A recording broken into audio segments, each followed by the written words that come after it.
This is ABC6 News at 11. They came as a team. The New England Patriots. They played as a team. High law down the sidelines, touchdown. They left. He makes it, and it's right down the pipe. With the title. Tonight, New England is full of Patriot pride.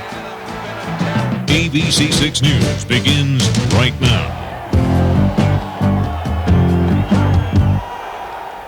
What a night to feel patriotic. Good evening, I'm John DeLuca. New England sports fans, the drought is over. The Patriots, 14-point underdogs, win perhaps the greatest Super Bowl of all time, and they do so on the very last play. ABC6 Sports Director Ken Bell begins our team coverage. Ken, what a game. John, to borrow a phrase from sportscaster Jack Buck, I can't believe what I just saw. The Patriots have astounded all the odds makers and even many hometown fans. Yes, Virginia, there is a Santa Claus, and the Patriots are Super Bowl champions. The Pats were pumped when they took the field as the third biggest underdog in Super Bowl history. Rams favored by 14. Patriots refused to be introduced individually. They wanted to come out as a team. And tonight, they played as a team. The Pats allowed just 3 points in the first half. Jeff Wilkins kicked a 50-yard field goal. That's the third longest in Super Bowl history. But the opportune Patriots shocked Kurt Warner and the Rams as Ty Law steps in for the pick, and it is see you later. Ty lays down the law in the Super Bowl with a 47-yard return to glory. 7-3 Patriots living large. Then late in the half, Warner drills a pass to Ricky Prohl, but Antoine Harris puts the helmet on the ball, knocking it loose, and teammate Terrell Buckley picks up the ball and takes it in. There's the touchdown that went to David Patton for the score. Now here's Otis Smith stepping in. He sets up an Adam Vinatieri field goal. Vinatieri will make it 17-3. Back come the Rams in the fourth quarter, less than 10 minutes to play. Kurt Warner with the keeper, and then the pass to Ricky Prohl. He takes it into the end zone, 17-17. John Madden says, hey, the Patriots should run out the final 1 minute and 30 seconds of the clock, head for overtime, but Tom Brady says no way. Adam Vinatieri, a 48-yard field goal. He boots the Patriots into the record books, 20-17. Yes, Tom Brady is the MVP, the youngest quarterback ever to win a Super Bowl. Absolutely astounding. Brady the MVP, and yes, the Patriots are the Super Bowl champs. Don Coyne live outside the Dome. Don, I guess the Patriots have the last laugh on all the doubters. They certainly did, Ken. It was the perfect formula for success for New England. No turnovers in this game, and they scored the first 17 points of the game off Rams turnovers, just what they need to do. In fact, I don't think a team's ever won the Super Bowl before winning 3 games and not committing a turnover in those 3 games. The defense shut down for the most part, the most explosive show on the planet. They call him the greatest show on turf, yet Bill Belichick's defensive scheme kept them in check. And when the offense had to move the ball and get their first points on their own drive, they came through late in the game, as they've come through all season long. We got a whole team full of underdogs, and we're an underdog team, and now we're the top dog, I guess. That whole team, as far as I'm concerned, is MVP. Antoine Smith, Troy Brown's my MVP. I always say the quarterback's as good as the guys are around him, and I got a team full of unbelievable talent. A bunch of turning points this year, and the way that we rallied when everyone says you're not worth a damn, you can't do this, you can't do that, he can't do this. We just we support one another, we rally around one another, and it's really made us confident that we could go out there and win the game. I'll say that, but you don't need to go out and tell people that. You just got to believe in yourself.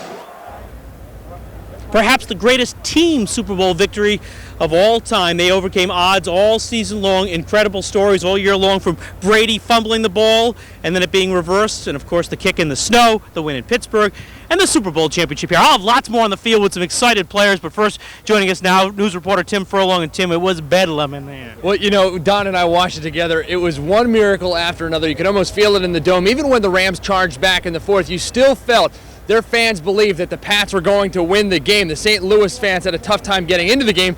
They really didn't help their team much at all tonight. The Pats fans were so enthusiastic. All the stories we've seen this week, all the major sports pundits saying the Pats had no chance against the best show on turf, as Don said. How many times did we hear Marshall in the last week? All that talk, all these people underestimating the Cinderella team. Tonight, the World Championship does not belong in the city of St. Louis.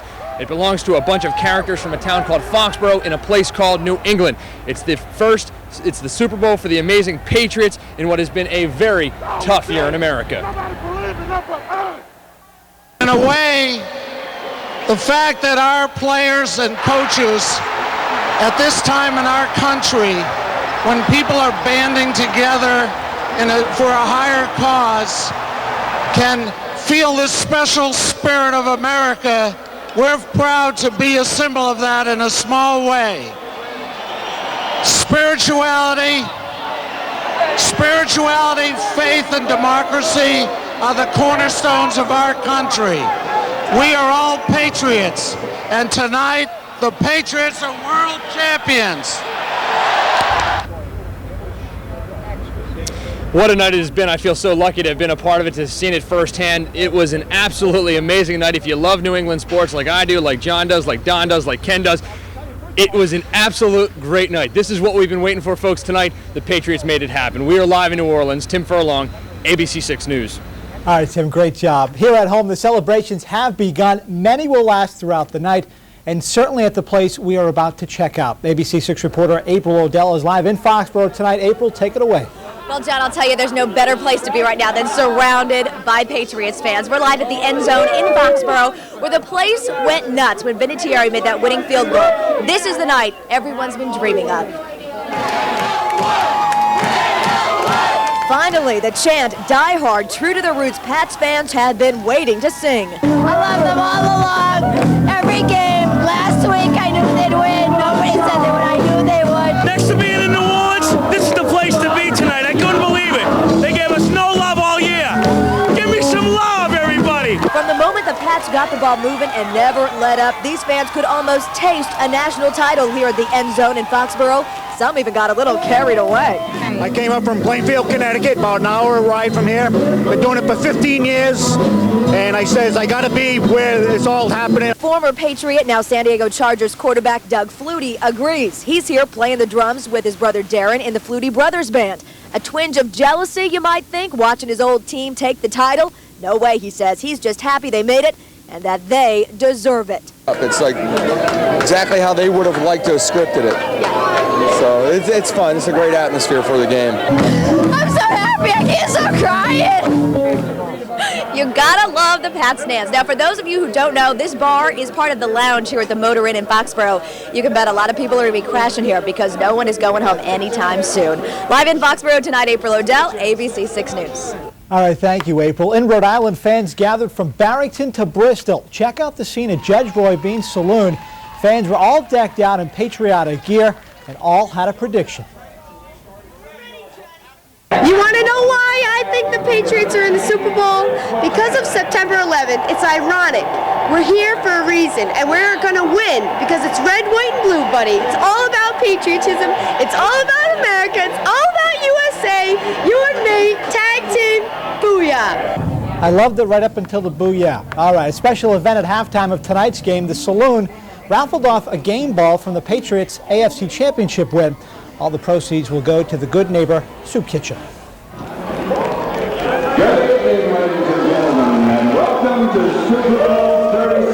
Imagine watching the game on a screen like this. That's what people did at the Castle Cinema Cafe earlier tonight, all while sitting in leather Lincoln town car seats, munching on snacks, and throwing back a few beers. The presses are hot tonight at a Pawtucket printing company. Thousands of T-shirts on the front, New England Patriots, Super Bowl champs. ABC6 reporter Jim Armstrong is live in the newsroom with more. Jim. Hey, John, that's right. If you haven't jumped on the Patriots bandwagon by now, you have absolutely no excuse whatsoever, no time like the present, and T-shirts are, as always, the way to go. There was a lot riding on tonight's game for people all over New England, bragging rights for many for the most part, but for the men and women over at Mirror Image, it was a night full of hard labor. For the next 20 hours straight, more than 24 workers here will crank out tens of thousands of T-shirts. They'll, of course, be celebrating New England's first ever Super Bowl victory. It was a close one for these guys. Of course, many of them are Pats fans themselves, but once that final kick was good, they kicked it into high gear. The art for the shirts was designed way ahead of time. That, obviously, was not a jinx. A lot of printing, a lot of happy printing now that they won. I can't believe they did it. It's amazing. So instead of sending the shirts back tomorrow, we'll be printing thousands and thousands of shirts. Maybe some Vinatieri jerseys too, I don't know. No doubt he deserves one. There it is. You're looking at the very first shirt of this print run, celebrating the champs of Super Bowl 36. Now, they won't tell me exactly how many shirts they're going to make total. Safe to say it's in the tens of thousands, and it's enough to call in the full staff for almost 24 hours straight. They tell me the trucks will be there at 4 o'clock this morning to cart those shirts off to stores all over southern New England. It's a full night and a full day's work for that matter, but the folks over at Mirror Image are no strangers to the pressure. Last week at this time, they were doing the exact same thing after the Pats beat Pittsburgh. Live in the newsroom, Jim Armstrong, ABC6 News. All right, thank you, Jim. Not too many people more happy than Rick Roth. Another local business will be very busy tonight, On-Field Apparel. Shown here the last time the Pats made it to the Super Bowl. They'll be stitching 150,000 hats for tonight's champs. And now, ABC6 Sports with Ken Bell. Announcer Pat Summerall said it best when he called the Super Bowl Shock Bowl 36. The Patriots have done the near impossible, beating the so-called invincible St. Louis Rams, and all of New England has a Super Bowl title. The Superdome was the center of the sports universe tonight, with millions watching all over the planet. Pat Summerall in his final appearance with John Madden after 21 years calling games together. Patriots came out as a team, refusing individual introductions, and what better way to describe the Patriots than using that word team? And the team was ready for the highly favored Rams. Emotion overflowing. The Pats were ready to get some respect. Former President Bush and Roger Staubach there for the coin toss. Drew Bledsoe shaking hands in perhaps his final appearance as a member of the Pats. Late in the first quarter, Jeff Wilkins with the third longest field goal in Super Bowl history, and his 50-yarder gives the Rams their only lead of the game. Patriots defense was simply awesome. Bobby Hamilton races in on Kurt Warner and gets the sack. The defense totally contained and confused the high-powered Rams. And the D opened the door to victory when Ty Law picks off the Warner pass and races 47 yards for the score. And suddenly, all of America was starting to believe the Patriots were a team of destiny. The Patriots' defense continued to step up big, stopping Marshall Faulk, the NFL's MVP, stopped him cold. Teddy Bruschi with a big stop there. Late in the half, Warner's pass complete to Ricky Prohl, but Antoine Harris puts his helmet on the ball, knocks it loose. Terrell Buckley picks it up, and a nice return. Then Brady lobs the ball right into the hands of a leaping David Patton, who comes down inbounds for the touchdown. The Patriots shocking the confidence Rams 14-3 by halftime. In the second half, Patriots defense continued to cover the Rams like a wet blanket.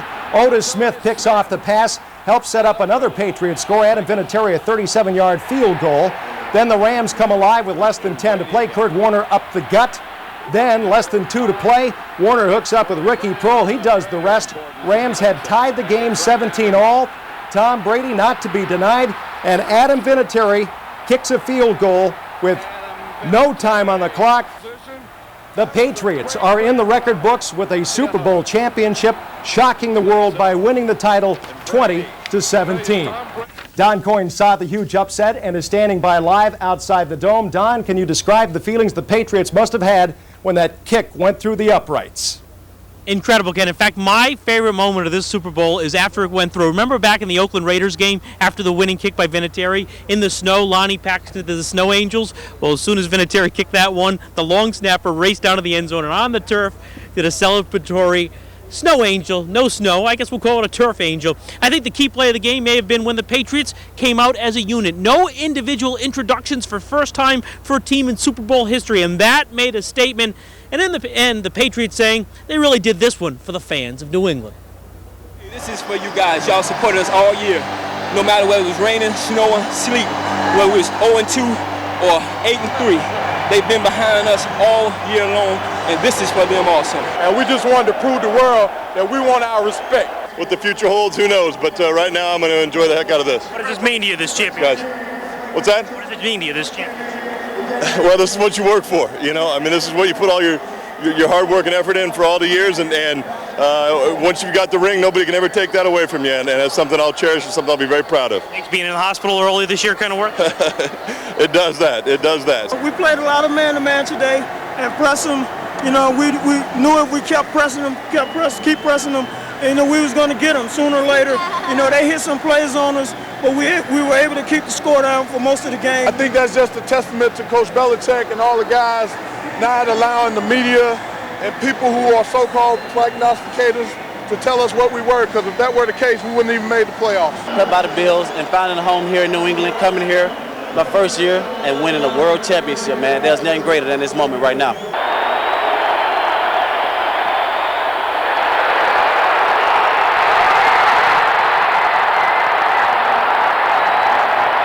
There's probably more, I don't know, I shouldn't say it. I was going to say there's more riding on this kick, but if you don't make that one, I guess we don't have the opportunity. But, you know, I don't know. It's incredible. I'm just so happy right now. Of course, Vinatieri talking about the Oakland Raiders game where not only did Brady fumble the ball and they overturned that decision late in the game, but of course he kicked that 47-yarder in the snow to force overtime where the Patriots won. Incredible set of circumstances all season long for the Patriots to win this in this very American-like year where everybody's thinking of America and the Patriots thinking of quarterback coach Dick Rabine, who died in the preseason, and the Patriots said to a man that they know Dick's been with them the entire season long, and maybe they had an angel on their shoulder. No doubt, though, they are shoulder pads that will be crowned as the world champions. Ken, an amazing run this season, a lot of fun. Who would have thunk it? And what was it like in the press box, Don, with all the media from all over the country predicting the Rams to rout? Yeah, everyone was thinking that in advance, and everyone was kind of stunned. Boy, these Patriots are for real. They didn't realize that Coach Belichick maybe should have been the MVP of this one. Some of the defensive schemes that he drew up, did an amazing coaching job. Some people said perhaps the greatest seasoned coaching job maybe in NFL history. Bill Belichick changed this season, became more personal, outgoing, and he became a leader of men this season. And, of course, the New England Patriots, because of that, are the world champions down here in New Orleans. Ken, they finally get a win in New Orleans. Absolutely, Don. Thank you. And, boy, we'll have a lot more tomorrow night at 6 o'clock.